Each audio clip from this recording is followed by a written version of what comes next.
what's going on with everything in regards to, overcoming trauma and what you do. So you want to just tell the people a little bit about yourself? I'll give you the full screen here. Sure. Do you want me to just give how I got into this and how it improved my life, or something else, or how it's helped clients? Where would you like me to start? Just do give what you think is the most valuable for the people watching at home who might be struggling with anxiety, self-esteem, frame, game, all that stuff. Okay, so like I said, very psychologically abusive childhood. I had manic depression, very severe depression. Depression was worse than the manias. CPTSD. I did normal therapy on and off for 15 years, 100 sessions. It did help somewhat, but it took forever. It was so inefficient. And the last few years of therapy didn't touch anything. I'm actually 50 now. I found these techniques 12 years ago.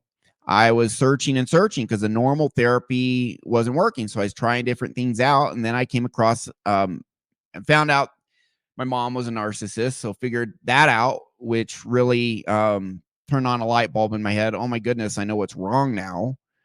I knew something was wrong, didn't know what until that point. And yeah, I was an incel until age 30, and just tons of trauma, tons of like every negative emotion, internalized rage, anxiety, despair, hopelessness, quite a bit. 12 years ago. Could you elaborate on because that word narcissist is so carelessly thrown around in our culture? It's misunderstood. Yeah. Could you define that for the people at home who maybe start from point zero? Sure. So a narcissist, it is classified as a personality disorder in the same family of disorders as sociopathy, borderline, histrionic, psychopath. It's in that same family. It's called cluster B. And every full-blown narcissist, every full-blown NPD has had severe childhood abuse. And at their core, they have massive insecurity. They have tons of anxiety. They feel not good enough. And at some point in their childhood, they had a psychotic break where they kind of went into this somewhat delusional world. There was this movie called, is starting Matt Damon, something Mr. Ripley. Do you know what I'm talking about? I've heard of it. He has a phrase in there. He's about, Matt Damon is playing a serial killer, the talented Mr. Ripley. And in there, he says, if only I can be someone else. And he's actually talking about how he creates this false self to hide like this monster that's in him. And that's what the narcissists do. The narcissists believe deep down, because of their abuse, they're very insecure. They have tons of toxic shame. They feel worthless, etc. And they say, I know, I'm going to learn how to put this perfect persona to the world, and everyone's going to see that.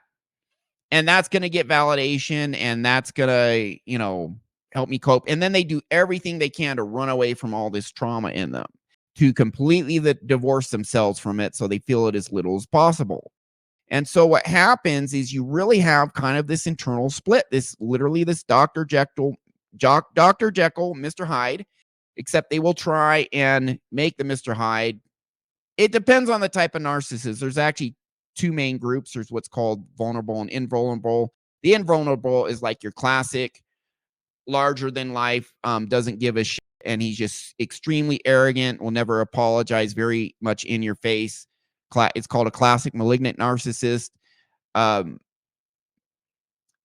guy, it's super arrogant person, never wrong, always right, kind of a bully. There's another type called the vulnerable narcissist, and they tend to be much more covert. But what they really have, they are trying to cover their trauma. And what you got to understand is subconscious trauma is extremely painful. The number one subconscious trauma is toxic shame, feeling not good enough in some way. It's an extremely painful feeling. It could be you're worthless, you're not who you should be, you're a creep, you're a loser, you're inadequate. But it's some sort of not I did something bad, but I am bad. I am wrong.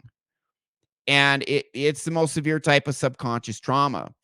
People do everything they can to run away with this. And we're going to talk later about approach anxiety with women. And guess what?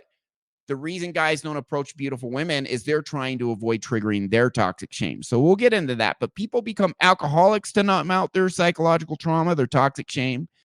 A person will just shut down their feelings and they can become a sociopath. They won't shut down their anger, but they'll try and shut down other emotions. And now they're a sociopath.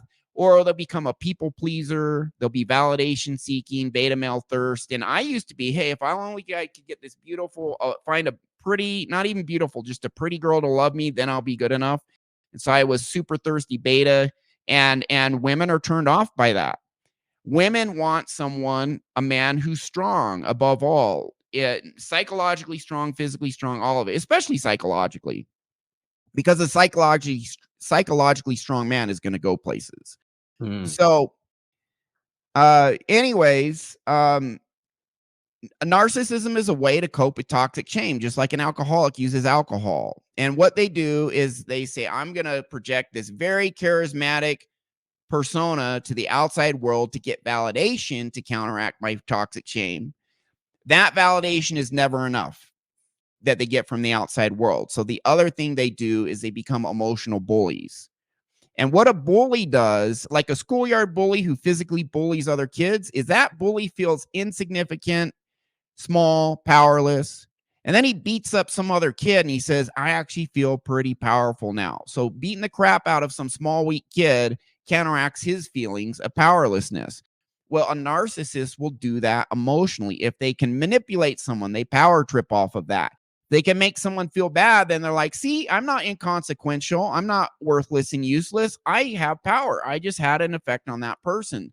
So they will, and this is called narcissistic supply. They either they either present themselves as this really great person to get validation, and that's the outside persona they project to the world. They'll get some narcissistic supply that way. It's never enough. So the other way is be an emotional bully and power trip off of manipulating others, making them feel worthless. And they project the worthlessness in them and put it on everyone in the world around them, and then make those closest to them feel worthless. So if you're in a family with a narcissistic parent, that's going to suck. If you're in a narcissistic relationship, your girlfriend or your boyfriend is a narcissist, they are going to use you, and gradually over time you're going to feel more and more worthless, and they're going to use all sorts of psychological warfare, so much covert stuff. They're going to make you question your own reality so that you don't even realize that they're abusing you. You're like a fish in dirty water. You're like, my lungs hurt, I don't know why, or my gills hurt, don't know why. Well, it's like a fish who's been in a dirty pond their whole life. They know something's wrong, but they have no idea why, because dirty water's all they've known. And when they do things very, very gradually and ramp up the abuse very gradually and very covertly, especially when you're in a relationship with a significant other, they can turn that other person in the relationship, a narcissist can turn that person into just a depressed shell and kind of make them crazy in a way. They're victims.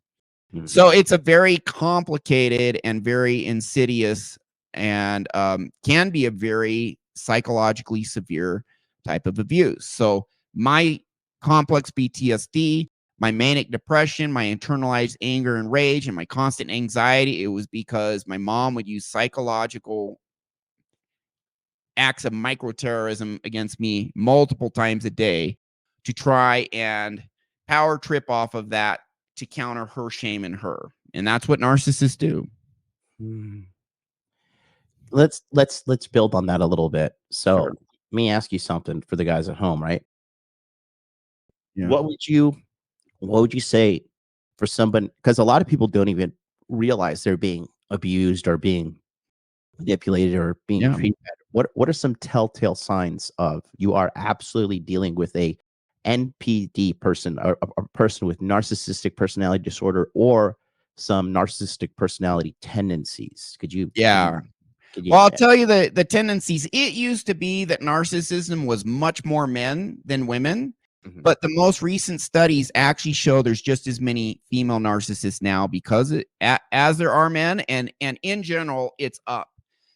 There's this one lady, she's out of, I forgot the name of the university, just did a show on my YouTube channel. I'm Ryan Fowler, SOS.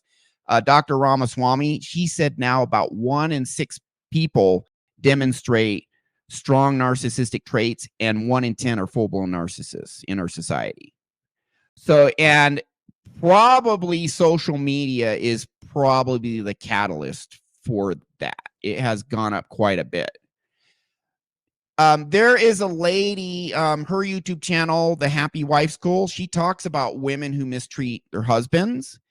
And what she says is a really good example of female narcissism, which is if you meet a woman who will criticize you but never admit her own faults, that is a strong narcissistic trait. Whoa.